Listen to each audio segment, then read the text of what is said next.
Thank you for participating in this press conference.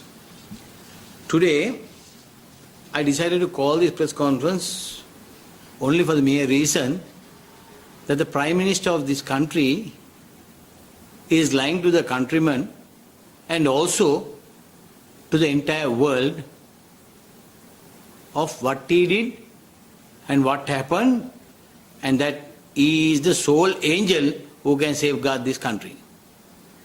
Now you all know Mahinda Rajapaksa was elected as president twice for a term of 12 years. In these 12 years, Mahinda Rajapaksa did lot of things that were very, very productive to the country. One was the Hambantota harbour. Second was the Mattala airport. Third was the Surya Weber cricket stadium. Fourth was a conference hall. Fifth was a cinema thing that he did today that has come down, collapsed. Spending millions and billions of rupees, not knowing what to do, only wanted to do that it should be in Hambantota. And a prison also has been done in that district. Now, if you go back to see what really happened on this Hambantota harbour, it was built at a cost of $1.3 billion.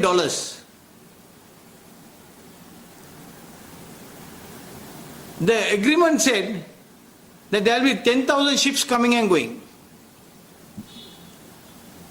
But they found only 37 ships that came there.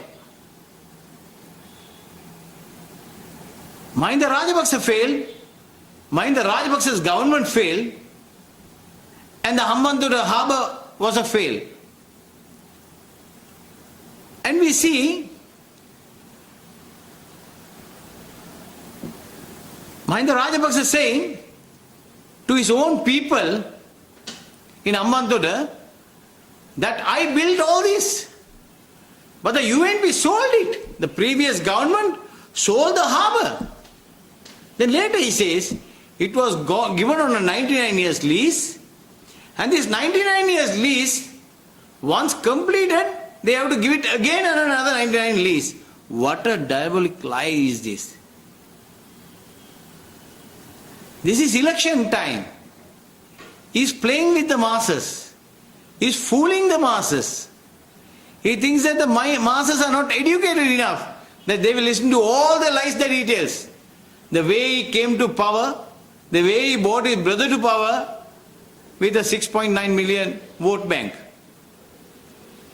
Now, all of you know, when the Hambantota harbour failed, it was none other than the previous government that negotiated with China Harbour Corporation and got an offer of $1.4 billion. Just because Mahinda Rajapaksa could not pay the installments, he ran away 2 years prior because he could not manage the economy. The country went forward, the then government negotiated, they recovered the full loan of 1.3 million, but they got $1.4 billion. They settled the entire loan and gave it on a lease of 70 years, not what Mahinda Rajapaksa says 99 years lease. Mahinda Rajapaksa says 99 years lease, once that is finished, again you have to give it for 99 years. All lies. So this was given for 70 years, and today we have no encumbrances on that loan from Hambantota. The airport that does not have any flights was negotiated again for another joint venture with India. Yes. But they say they stopped it now. And you can see this government always saying that they don't have money. But they print money. The money that is coming out of the profit from the petrol, first time in entire Asia, the SAARC region, if you see, Sri Lanka is the highest on petrol. Even Imran Khan says that. They said we are not reducing this price for 1 year only to help the people who are affected by COVID-19. Did you get your money? How many people got your 5,000 rupees? What did happen there? The Deputy Central Bank Governor says very clearly that I have printed 200 billion given to the banks. Another 120 billion is ready and I have put to print another 200 billion. So that is 520 billion. 5,000 rupee notes being printed. Where is the country going? What is going to happen to the Sri Lankan economy? Wait and see. All this will come. If they come to power on 5th, the whole thing will be finished. The economy will be finished. The country will be finished. Today, our literacy rate is very good. They can understand much better. You see what the Rajapaksas are doing and what is happening to the country. So now, Colombo Harbour. We had a big strike yesterday and day before. Now they say there is an agreement, but I have met the Prime Minister of India and I have told him nothing doing, you are not getting Mattal Airport.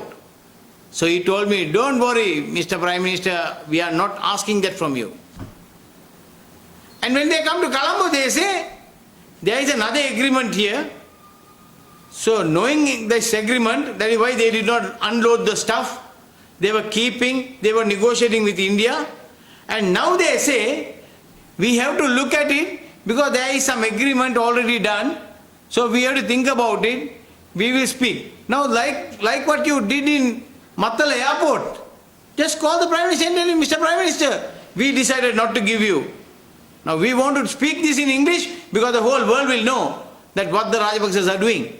So if Hambantota, if Mattal Airport is not going to be given to India and you very clearly says that you won't give it, do the same thing with the Colombo Harbour.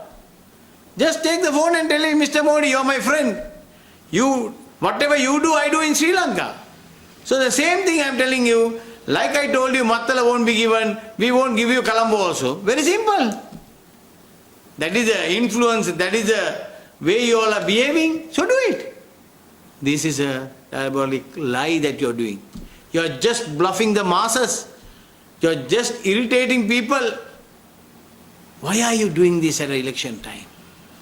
Then you come out with other reasons. Now, the two jokers that are in the port tour, Vimal Veeravansa and Uday Gammampila, they spoke so much about the US citizenship. Then they spoke.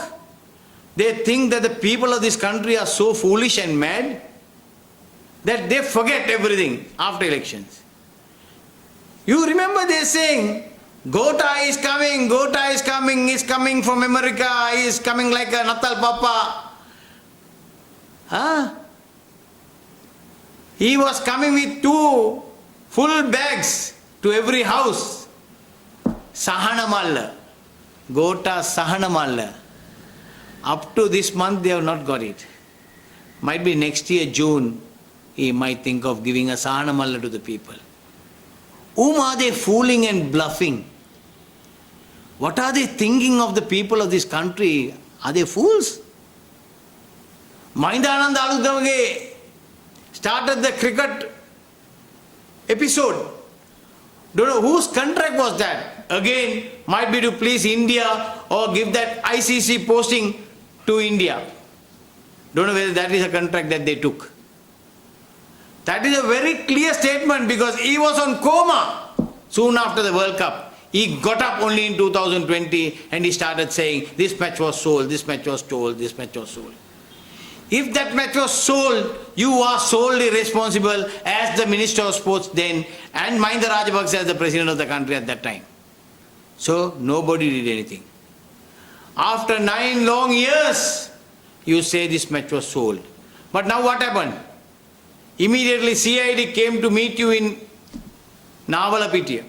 They took your statement and they called the most respected cricketer Sangakkara and Mahila for inquiry, which disturbed the entire cricket fans of this country, which disturbed the entire mindset of the youth of this country, that you have murdered the cricketers wholesale. You have murdered them by using slang languages, using all sorts of words, that this match was sold. Finally, what happened? Can you see, if you see Sirasa News today in the afternoon, you will very clearly see the statement made by Ravi Shastri. Yesterday we saw on the same TV the statement made by various international cricketers for the caliber of Sangakkara and Mahila. What is Ravi Shastri saying? Ravi Shastri is saying, look my friends, you don't know the value of these two guys. As a batsman, as a captain, the performance he made, a person who is always very steady, very honorable, very humble, and you can never see. And we don't know why you don't realize the value of these two guys, because if these two are in India, today their situation would be totally different. So you have virtually murdered the cricketers wholesale. This is the state of affairs. So we call upon people, the right thinking people, think of the future of this country. Can the Rajapaksa government take over this country forward? Can they take it forward? Can they do a good job in the future? Like he ran 2 years prior to his term, this time also it will be a disaster. Voting the Rajapaksas will be a disaster. Voting the Poto will be a disaster. This is why we call upon all our people, the right thinking people, to think what you're doing. Are you doing the right thing? Going communal, attacking the Tamil Muslim community. When you go to the Sinhala area, you say one thing. When you come to a Tamil area, you say something. When you come to the Muslim area, you say something. We don't want leaders of this nature. Now you are trying to say that Sajid Premadasa is communal. The whole world knows who Mahinda Rajapaksa is. How communal you are. How much you speak against the Tamil and Muslim communities is very well known. What are the damages that you have done to the two communities also known. So you try to show this way and tell the Sinhala community, you give us 2/3. Today, enough is enough. And the majority of the people of this country have realized it. That is why the intelligence comes and tells you that you won't be able to form a government. No 2/3 for you. You can't even win this election. You're getting only 90 seats. This is the story that the forces, the intelligence is telling you. So now you're excited. So you want to attack Sajid? If Sajid calls you for an interview, you can't come. So if Sajid calls you for a debate, you can't come. What are you talking? We don't want Sajid to come. I call Honorable Mahinda Rajapaksa, our learned Prime Minister. I am ready for a debate with you. What is the day convenient? Let it be at any time. I will come. I think Sajid is too much for you. Thank you.